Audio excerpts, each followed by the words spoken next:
Oke, terima kasih atas kesempatannya yang diberikan kepada saya.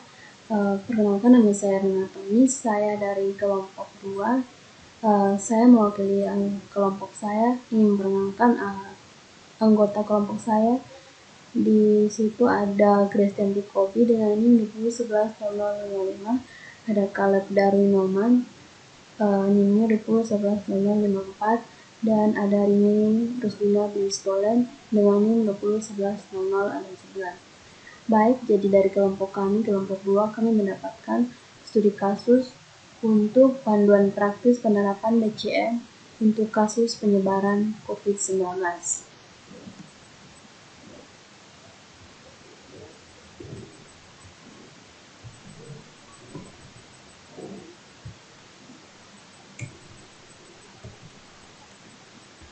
Yang pertama, ringkasan. Diagram alir atau flowchart dan penjelasannya berikut merupakan panduan untuk memilih aktivitas yang penting untuk dipulihkan.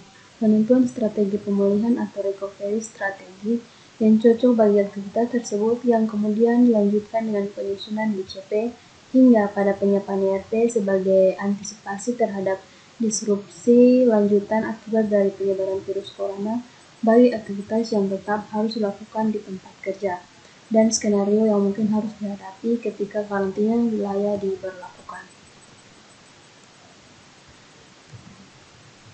Yang kedua, tujuan. Dengan mengikuti tujuan dari studi kasus ini adalah dengan mengikuti diagram ini, diharapkan masing-masing pimpinan unit kerja organisasi dapat melakukan assessment mandiri atau self-assessment untuk menentukan aktivitas apa yang perlu dipulihkan, beserta dengan opsi strategi pemulihan yang dapat dilakukan.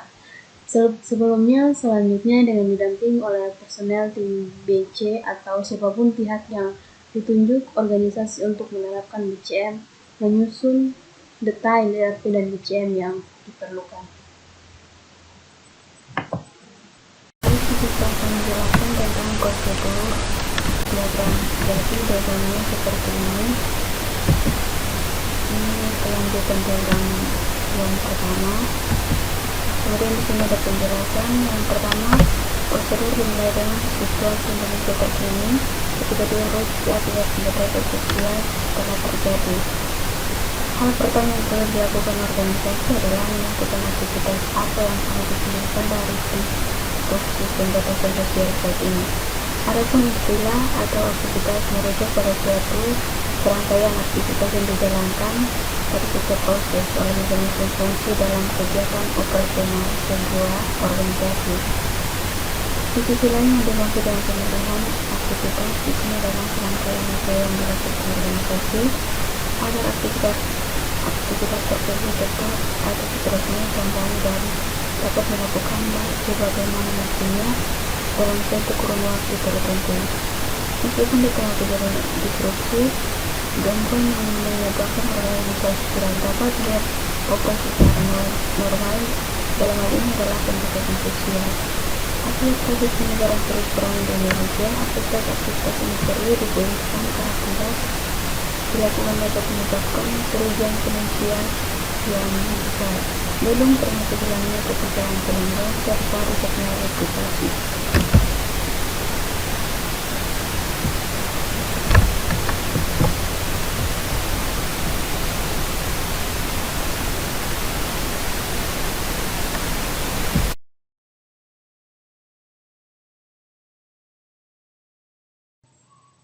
Perkenalkan, nama saya Caleb Darwin Noman.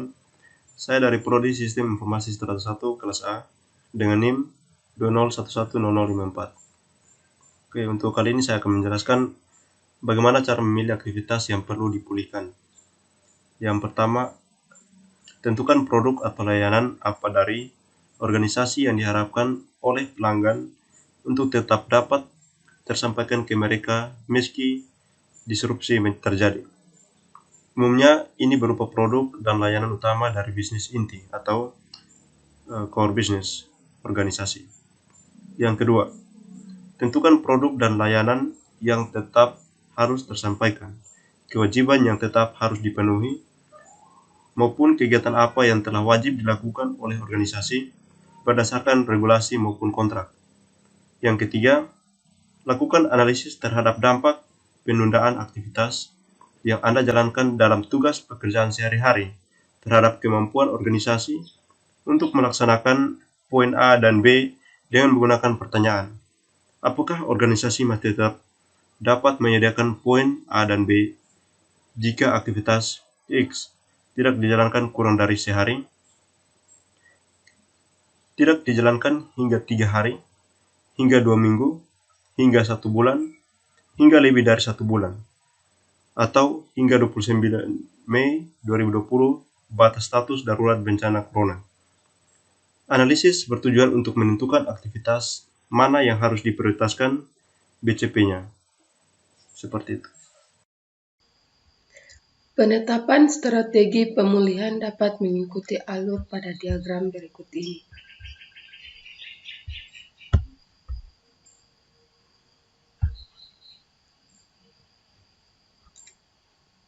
Penjelasan A.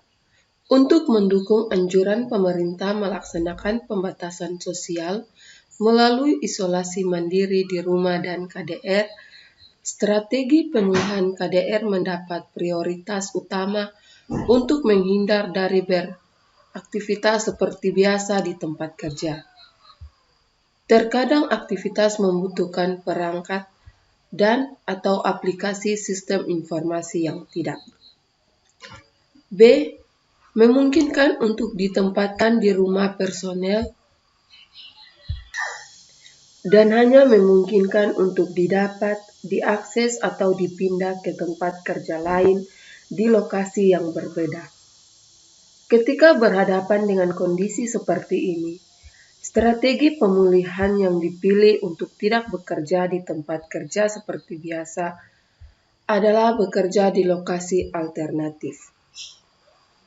Dengan mengingat adanya pembatasan sosial, lokasi alternatif yang dimaksud di sini bukan tempat umum, melainkan suatu premis di lokasi yang berbeda dari tempat kerja saat ini yang dimiliki atau dalam kendali organisasi, atau misalnya melalui perjanjian sewa.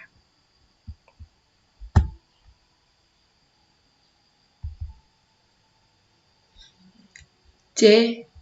Ketika pilihan untuk bekerja di lokasi alternatif juga tidak dapat dilakukan, aspek teknis atau dinilai tidak layak, atau aspek komersial. Opsi strategi pemulihan berikutnya adalah mengubah aktivitas, memodifikasi proses agar selanjutnya aktivitas dapat dilanjutkan di rumah personel dalam kurung KDR sebagai prioritas pertama atau setidaknya dari lokasi alternatif sebagai pilihan kedua. Modifikasi juga dapat dilakukan dengan cara mengurangi intensitas kegiatan melalui pembatasan aktivitas atau pekerjaan. D. Jika opsi modifikasi juga tidak dapat dipilih, dalam kurung tidak memungkinkan dari aspek teknis ataupun komersial, opsi lain yang patut dipertimbangkan untuk menghindar dari kehadiran fisik di tempat kerja adalah melakukan alih daya kepada pihak ketiga, khususnya jika tersedia pihak ketiga yang dapat melaksanakan alih daya, dan opsi alih daya fleksibel berdasarkan analisis biaya manfaat dalam kurung termasuk di dalamnya ketersediaan anggaran. E. Ketika seluruh opsi strategi pemulihan tidak dapat dilakukan, artinya aktivitas tetap harus dijalankan di tempat kerja saat ini, kecuali jika pada akhirnya opsi yang diambil adalah kembali pada opsi penundaan dalam kurung yang terpaksa harus dilakukan terhadap aktivitas tersebut. F. Sebelum memutuskan opsi strategi pemulihan yang dipilih, Terlebih opsi untuk tetap beraktivitas di tempat kerja, perlu diingat kembali bahwa opsi selain KDR merupakan opsi pilihan yang sedapat mungkin dihindari, sehingga pilihan untuk tetap beraktivitas di tempat kerja benar-benar merupakan opsi terakhir untuk dipilih ketika tidak ada lagi yang dapat dilakukan selain menempuh opsi lain.